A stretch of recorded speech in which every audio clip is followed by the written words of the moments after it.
Well, hello and welcome to the show where we sit down and review the Bond film that was maybe, possibly, just slightly influenced by another big motion picture success that came out in the mid-70s. Definitely influenced by Jaws, yes. Yeah. No, that's not so much the one I mean. Oh, but, definitely influenced by... what else came out in the 70s? George Lucas could have made a copyright claim. That's all. That's yeah. You know, I literally think the people over at MGM were like, "Oh shit, let's do that." That scrap whatever we've started, do that. People are lining up outside for that. Let's do that. Let's give them a laser gun. Right. Sure, Yeah. why not? Yeah, basically. Let's get so we've talked to the lawyers and we don't think we can get away with a lightsaber. Damn. All right. Yeah, basically. Welcome to the 12th 007 review to happen on this podcast. The best podcast that is currently reviewing all of the 007 films. We don't know that, but we think it's possible. It could be. It might not be true. Don't fact check it, okay? Don't take that to the bank. We are excited to be here. We're slowly but surely, slowly and gaining speed. We are tumbling downhill. Emphasis on slowly. It's been a while. It feels, yeah.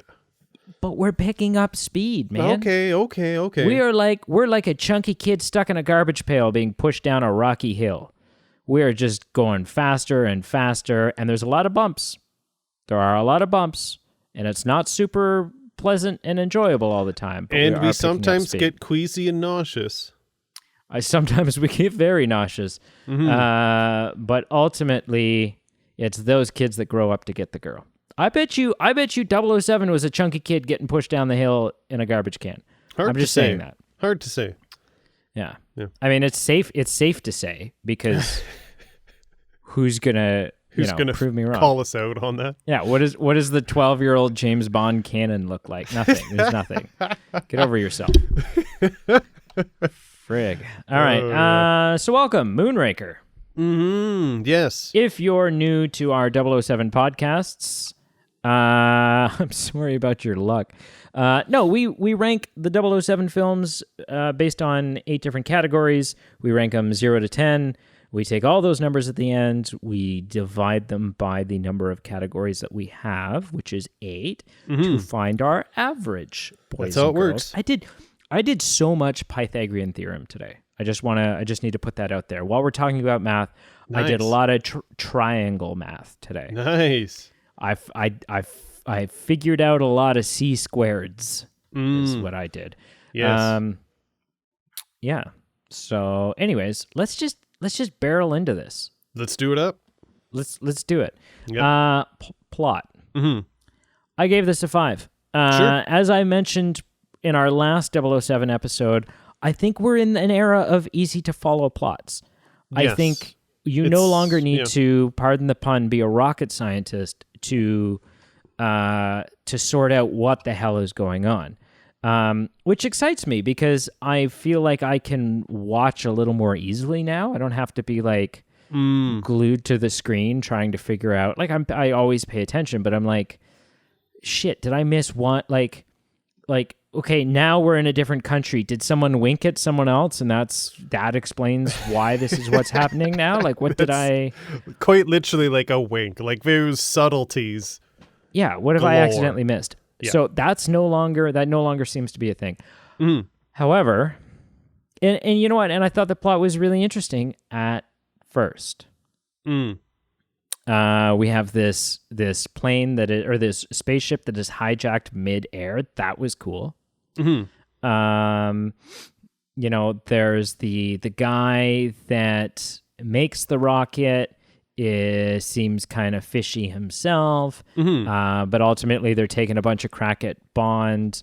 They're taking cracks at the British government, but directing them at Bond, kind of like, you lost our rocket, like, you're a bunch of incompetent idiots, stuff like that.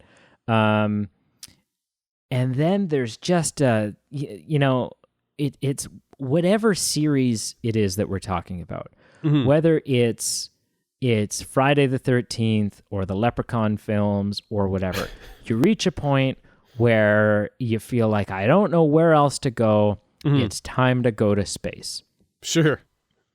I feel like the next Fast and the Furious film is probably going to be in space.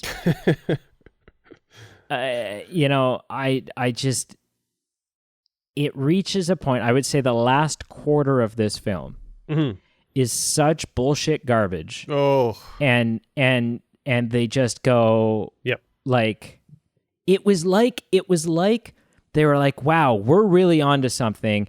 And in the last 3/4 of writing this script, the script writers discovered psychedelic mushrooms and were like, the sky's the limit, man. I don't feel like we should be friggin' like harnessed into making a film that's based on reality, This is a guy that can do pretty much whatever he wants, so let's just go for it, man. Star Wars is big. I saw it on the weekend with my kid.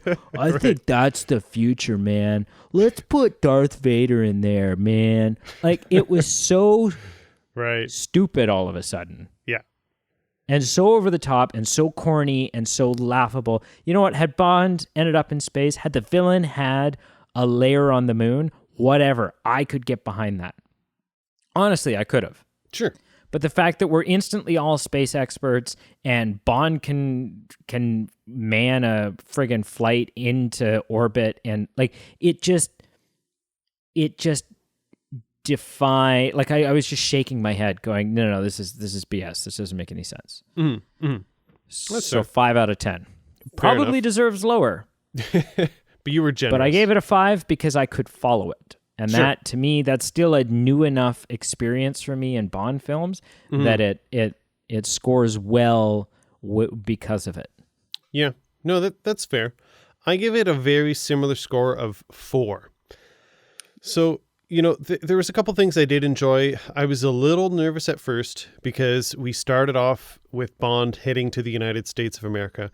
And I always get a little leery of this because we've had some kind of Mickey Mouse stories before that's just set domestically in North America. And I think it's just a little Mickey Mouse, a little lame. That wasn't the case. He started in the U.S. They went to Venice. They went across the world. So his traveling did live up to the International Man of Mystery. I was okay with where that went. It's off to California then, Moneypenny. That's the next logical place for me to go.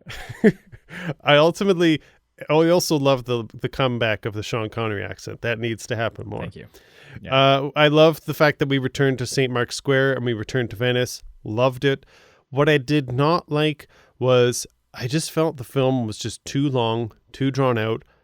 I was not very interested at several points during the film. Specifically, you, sir, are a broken record. Specifically, the last 20 minutes. I fell asleep about 19 different times. I fell asleep. It was so drawn out. It was so bland. And one other thing that was in the middle of the film that I just didn't appreciate, it just felt so random and out of place, was another randomly infused martial arts kind of fighting sequence where literally it was 2 bulls in a priceless Venetian glass china shop. And just felt a little forced. It was so predictable. The second the doors open and they were in the glass shop, one of the people I was watching the film with literally said, "Oh, that's a lot of glass." Yep. And you instantly knew the whole reason why they're in this room is so that they can break everything that's in it. Oh, yeah. There's a whole scene setting that up earlier in the film where they just talk about how valuable each piece is. And it was a pretty boring tour, not going to lie. Like, they just go from piece to piece, and the tour guy goes, this is worth this much. That one's worth that much. This what a shitty stop on a honeymoon. And this one, if you lift it off, the alarm goes off. So, it just wasn't overly pleased with just felt like a pretty lame, drawn-out plot. But it was followable, so I didn't give it lower than a 4. So it got a 4 out of 10 for me. All right. Yeah. Followable is important, particularly in these films. Oh, yeah. Betrayal of Bond. I gave it a 6, which is up from what I gave it in The Spy Who Loved Me. Mm-hmm. He felt a little more three-dimensional, a little more interesting, but still not, I don't know. I still wasn't like, yes, this is my James Bond. Right. Yeah. I don't know. You know, people protest about Trump and they wear shirts that say "Not my president." I felt like Right. I feel like I need a shirt that says "Not my Bond." Sure. So yeah, I gave it a 6. I thought it was admirable, but again, I just for the most part I wasn't really interested. Mm-hmm. Yeah. Not much to say for me here. I give it a 5 out of 10. Middle of the road. Not bad. Not amazing. The only thing of note is Bond live streaming his re-entry to NASA and on a different type of ship at the end, so it still probably counts as intercourse on a ship. So the streak continues, I guess. Yeah, it does. And a new streak of like, is it just me or is it becoming a thing for the film to end with a bunch of government officials standing around? Because it happened in the last one and it happens in this one almost identically, for a bunch of government officials to be standing around and a curtain gets pulled back and all of a sudden James Bond is romping around in the sheets with whoever the Bond girl is of the film. Mm-hmm. And there's literally like, and M literally has a line where it's like, "Oh, 007." Like, you know, it's like this tacky, like, yeah, it's almost becoming a running gag, like a punchline. And I'm so curious to see if it's going to show up in For Your Eyes Only. Right. 007 at it again. Yeah. Oh, 007. Like, literally is like oh, man, and then snap the fingers, and then the screen pauses, and then the credits come, do-do-do-do-do-do-do. Like, yeah, it's tacky, but... Yep. Villain. Mm-hmm. I gave it a 6. I Cool. thought Drax was... I mean, he's German, so no offense to our German listeners.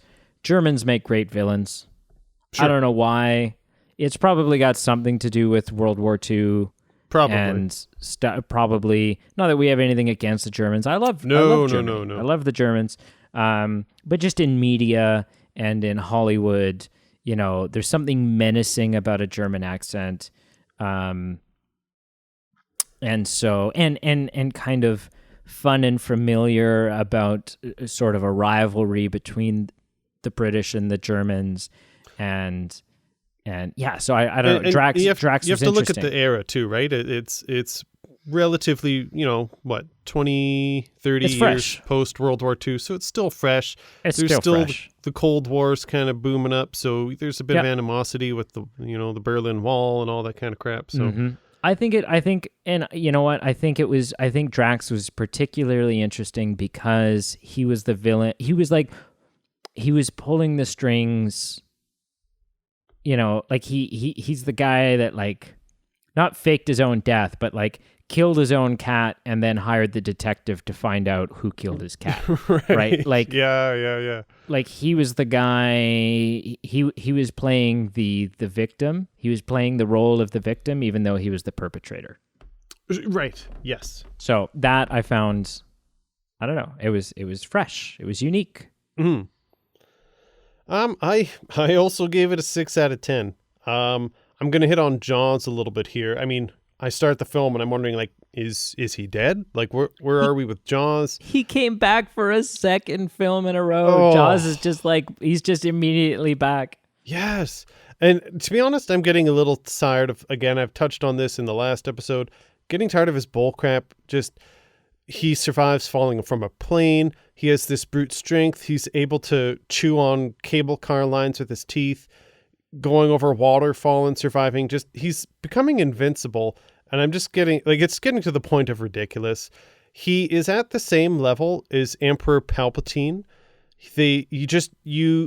Even if he dies or you think he dies, at this point, you can never believe he was killed because he'll probably just show up at some point, and even if you see him disintegrate on screen, it means nothing. So, yeah, We get a bit of we do get a bit of a redemption, so that was kind of cool. He gets a romantic love interest. Hugo Drax, yeah, I mean, he was okay. He was really cold-blooded. Like, he had someone mauled by dogs. Yeah, like that was dark. That was super dark. It was like a Mr. Burns kind of, Smithers, release the hounds. Like, yes. You know. But it was like, I was hoping that like Bond would sneak in and like somehow save her, and I'm like, nope, she is going to die. No, that girl's on her own. Yeah, it was so cold and so sad. Yeah. Gadgets. Mm-hmm. I gave it an 8, man. Okay. We got gadget heavy here. We got gadget galore. I got a list. All right. Sure. Are you ready? Lay it on me. And this is in no particular order. Oh, just wait. Wait. Hold on. I'm actually not ready. Okay, I'm ready. Go. Okay. We have an updated safe cracker. Yes. One that is far less clunky and actually like a concealable, usable safe cracker. Mm-hmm. Yep. We have a camera hidden inside of a lighter. We have a gondola that turns into a friggin' speed motorboat thing. We have a poison needle pen, a pen that turns into like a poison needle thing. Right. We have a diary that shoots poisonous darts out of it. Mm. We have a perfume bottle that's a flamethrower. We have laser guns. Yeah. We have exploding vials of like poisonous bad stuff. Poisonous bad stuff. And then his little like wrist thing, his little like pressure. Oh, yeah. Pressure activated wrist thing. Yeah. And it's just I was in heaven. I was like, this is amazing. There's so much cool gadgety stuff happening. So it is an 8. It's an 8 all the way. And the only reason it's not a 9 or a 10 is because I believe that there are much better things to come. Interesting. You want to keep the options open going forward. Yeah, I need some wiggle room. Mm-hmm. Yeah, I can see how you gave it an 8 because this thing was jam-packed with a lot of stuff.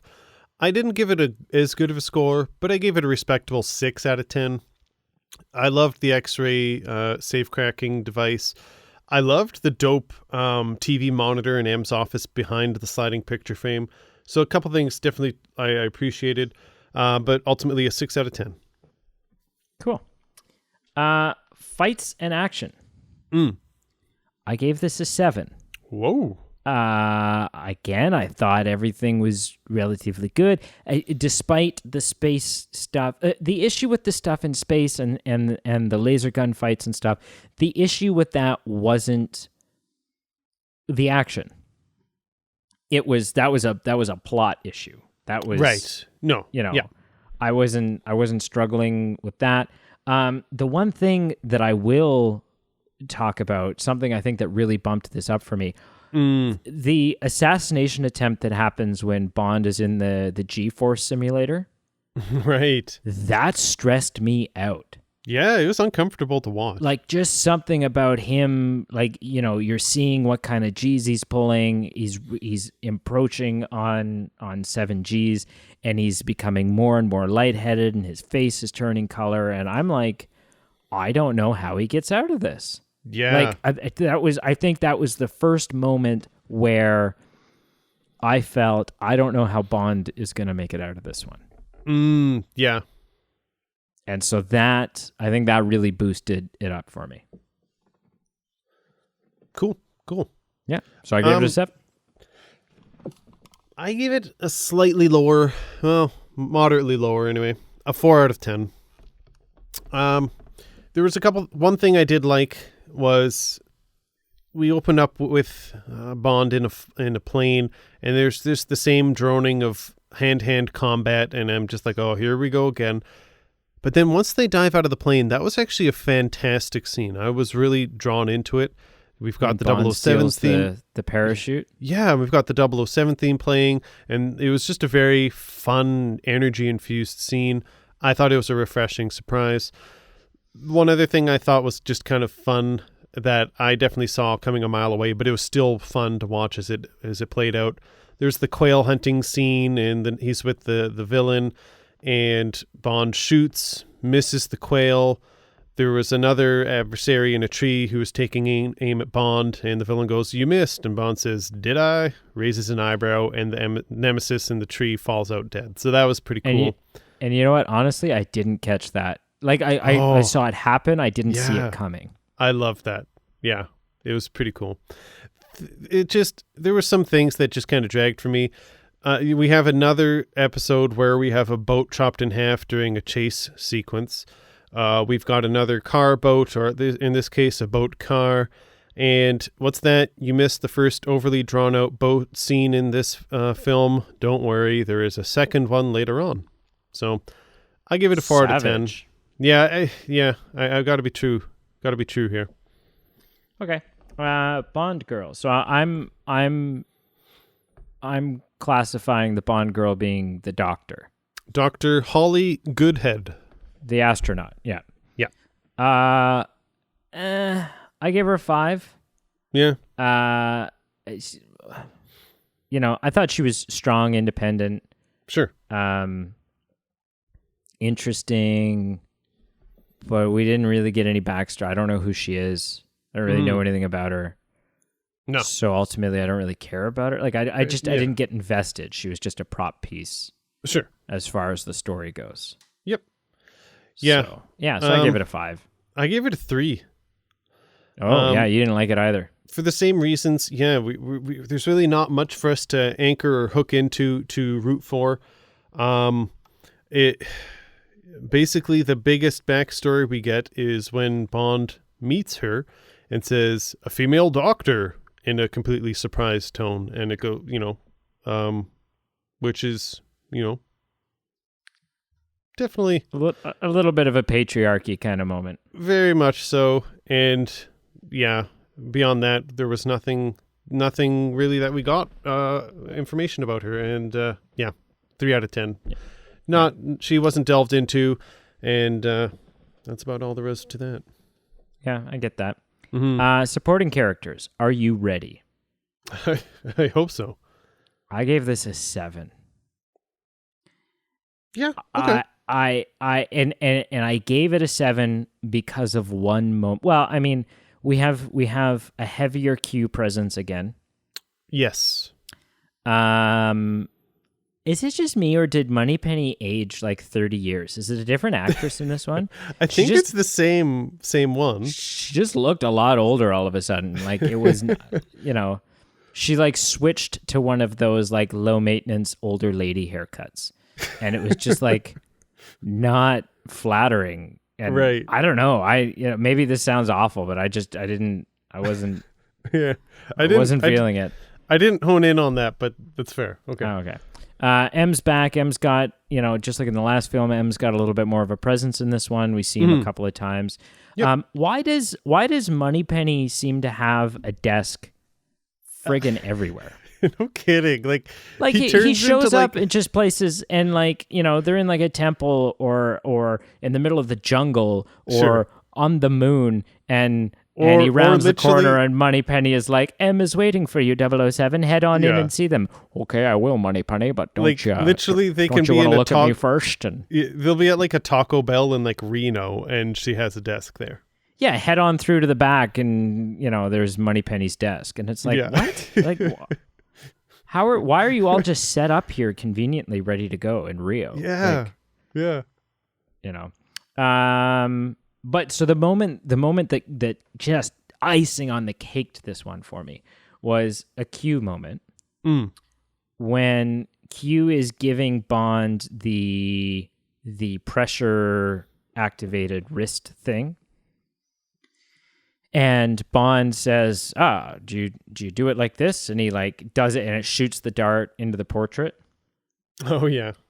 And Q looks at Bond and says, "Be careful, will you, 007?" And I was like, "Oh!" It was so close to, please bring this one back in one piece, right? Or, please don't destroy this car, 007. And it was just like it was that patronizing quality Mm-hmm. that I'm longing for, waiting for, and was so excited to get a little bit of a taste from Q in this one. So Q alone put this at a 7 for me. Fair enough. I gave it a 6 out of 10. I'm not too far from you here. Both Q and M had a very good presence, were entertaining, added some fun energy to it. Not much else to say. Cool. Bond song. This is the part where we talk about the 3.5 minutes of not really pornography, but kind of pornography that seems to be tacked within the first 5 minutes of every 007 film. Ugh. You know, the part of the shoot where they go, okay, we need the naked girls. Okay, yeah. This time we have a bigger production. We have decided to rent 3 trampolines instead of just 2. Okay. Right. Now, if everyone could please get naked and start jumping on these trampolines. No, not you, 007. 007, you get to keep your suit on. Yeah, that's right? what I want. That's what I want so bad. This is maybe weird. I'm not going to give an explanation. I just think it'd be so great. Like, you can tell that these girls are naked because of 2 things. One is you'll frequently, if they jump sideways, you'll see a silhouette of a nipple, or you'll see the silhouette of like butt cheeks because they're doing like gymnastic type stuff, right? They're like turning and stuff in the air. So you can see that there's clearly, there's no clothing hanging off of them. And then also because although they're mostly silhouetted, every so often the light hits in such a way that you can see some skin, or you can see whatever. I want one where clearly, because of the silhouette, you can tell Roger Moore is jumping and he doesn't have a thing. He doesn't have a loincloth. He is just airing stuff out, jumping up and down on this trampoline for no good reason whatsoever. To me, that is what's going to make a Bond song for me. I don't know why. That's a weird thing to say. But I understand where you're coming from. I think we desire very different things in life. Probably. I gave the Bond song a 3. Yeah. Okay. I don't remember it. Yeah. I watched this film last night. I couldn't sing the song for you. I couldn't hum it for you. No. It was okay. I don't remember thinking, "Oh, really? This is the Bond song?" But it's just so forgettable. Like, I just don't care. Yep. Yeah. I haven't seen Skyfall, but I could sing Skyfall for you. Yes. Yeah. And Live and Let Die is still stuck in my head. Bum bum bum, bum bum bum, bum bum. Like, that is. I don't know if we'll ever top that. We'll find out. But yeah, I gave it a 3. I just didn't care. I gave it one worse. I gave it 2 out of 10. And going into this, I literally would have been so okay if the Goldfinger song was used and they just sloppily edited Moonraker and superimposed Moonraker. Yeah. Just superimposed it every time the song says Goldfinger and superimposed Moonraker on top. Like, I'm not even talking about having a new actor sing a new song. Just use the same Goldfinger song and just awkwardly superimpose Moonraker where applicable. And I probably would have given it a 6 or 7 out of 10. Yeah, like even like with like the Stephen Hawking automated voice thing. Moonraker. I'd give that an 8 out of 10. That would have been amazing. Straight up. If someone do that, please. I beg you. Pete will mail you a $5 bill. If you do that and you post it, you send it to us in an email, we will give you $5 Canadian. I'm not joking. I will do that. Like, make my day. I will send you the money. That is happening. You heard it here. Raker. And all the other lyrics can be the same. Yes. I just want that so bad. And it would still be better than the song. The actual song itself is just stupid, janky. And I just didn't like it. Can't remember it. And something just from the soundtrack itself, we returned in this film to the janky chase theme music that's used in different action sequences.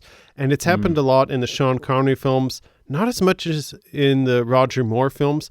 But for heaven's sake, there's some of them, a handful, that use the classic 007 theme in various like action sequences. That is gold. Use that. Get rid of this silly like Yeah. Like I'm so over that. Like almost like 70s, 80s cop action car chase Like, stuff. I cannot testify enough how much I want that to be just over. Like I'm done. So take your if you can take your bonus category and stir our drinks with it. To be honest, I didn't make a note of any. None stood out to me enough to be like, hey, What? I need to yeah. Oh, I've got one. I've got one Please. that made the film for me, and it's the only one I wrote down. Again, there was, I think, just like the last one, there was like 8 different dozen ones you could choose between. Oh, okay. Yep. But to me, the moment, and you can, I'm not going to reveal their names, but you can ask the people who I watched this film with. I obnoxiously burst out laughing. Like it was so funny to me. And it's at the end when Bond is caught sleeping with the doctor. Sure. And someone is like, "What the hell is he?" As the ship that they're on, the pod that they're on is like re-entering orbit. And there's this amazing moment where M is like, "What the hell is 007 doing?" And Q goes, "I believe he's attempting re-entry, sir." And I was like on the floor holding my sides because it was just the right amount of like, Q, you foxy friggin' dog, you. Like it was the right amount of inappropriate. Right. But punny, and so it wasn't even a 007 one-liner. Right. It was a Q one-liner, and it made me so happy. I think it's the best spoken line that we've had in any 007 film yet. Hey, that's fair. I love me some Q, so that's okay. I'm just seeing if I have anything else written down on my thing here. Sure. Safe cracker. No. Needle in the pen. No, that's those are all of my notes. Cool. I want to share some interesting things I read on this for you. Do it. The first... You read them for me? I read them just for you. Not for the listeners, for you. So just remember that. I got you nothing. That's okay. That's okay. We had a $5 spending limit, so I don't feel super awful. So I found out what the actual catchphrase from the film was, and it's quote unquote, "Sure, it's really long, but how else can we fit all these 7-Up ads in it?" There was a lot of 7-Up product placement. So much. You alluded to this, but big time, this film was definitely influenced a lot by the Star Wars phenomena. And like that just goes without saying. You can watch one and realize, they saw Star Wars and they're like, hey, this is a moneymaker. Let's do this. Someone was like, oh shit, let's see if we can get R2-D2 on loan here. Right. Of note, this is actually interesting to me. Moonraker actually had a really high production cost. At the time was $34 million, which was more than twice the previous film, The Spy Who Loved Me. I believe it. Visually, there's a lot going on here. Like they pulled all the stops for mostly for the last 20 minutes. Yeah, pretty much. But of note, Moonraker eventually became the highest grossing film of the series worldwide, and held a record until GoldenEye in 1995. Wow. Which, that's what I said. I'm like, holy smokes. That just goes to show, spend some money to make some money. I guess. 2 things of note that I just thought were cool. The scene where there's the Venetian Glass Museum fight between Bond and Chang, that was actually shot in an old World War II Luftwaffe aircraft factory, so in Germany. In France, pardon me. So I thought that was just neat. I just got a kick out of that. And Drake's mansion, or Drax mansion, I guess I should say, which was set in California, was actually filmed at a chateau in France, about 30 miles southeast of Paris. And I also was interested by that. That is cool. Yeah. So my question for you, where do you think Moonraker ranks on the tomato meter of all the James Bond films? Top 10. Has to be top 10. If it No. became, if it was, no? No. Middle 10? Yes. Okay. What's left in the middle 10? Okay. The only reason I was thinking top 10 is because it was the Yeah. highest grossing for so long. Oh, true. Yeah, that's true. But That's very logical. I guess that doesn't mean anything, though. I guess not, but I definitely see the correlation. That's a good call, but in this case, it's wrong.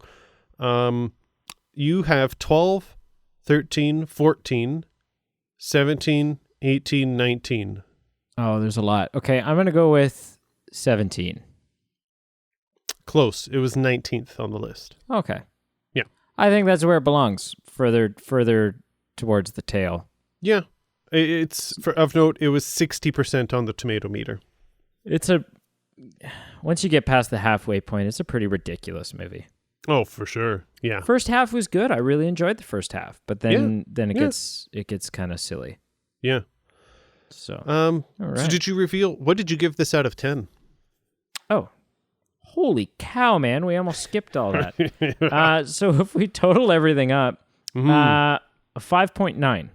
Oh, okay. Yeah. So there's definitely ones below this one. Sure. But there's definitely worse. Yeah, there's definitely worse ones. There's definitely quite a few that I've scored higher. Yeah, it's not. If I could only show you one Bond film, it wouldn't be Moonraker. Right. Yeah, I gave it 4.5 out of 10. So it's not near the bottom. It's probably like 8th or 9th on the list, in that range, which I think is fitting. Yeah, I think so too. Mm-hmm. All right, punch this thing in the face and lay it out to bake in the sun. Well, check out our links below, our social media platforms of Facebook, Instagram, Twitter. Please like, follow, subscribe if you haven't done so already. That is where we give out all our news and things that we're doing. It's also where we have our votes, where you tell us what movies to review next. So you tell us directly what to do. And also below, you can check out our link for our Patreon page, where if you feel so inclined, you can help support the show, help keep the lights on. And thank you for listening. And buy some merch, man. The hoodies. merch link. Yes. Some shirts, some masks, underwear, some longboards, some paddleboards, some stand-up paddleboards. No. Fish tanks. No. Depends. Yes, we have those. We do have depends, yeah. Yep. It was a weird decision, but we stand by it. Hey, they're flying off the shelves. Okay. I use them to get through these long recording sessions. Hey, you got to do what you got to do.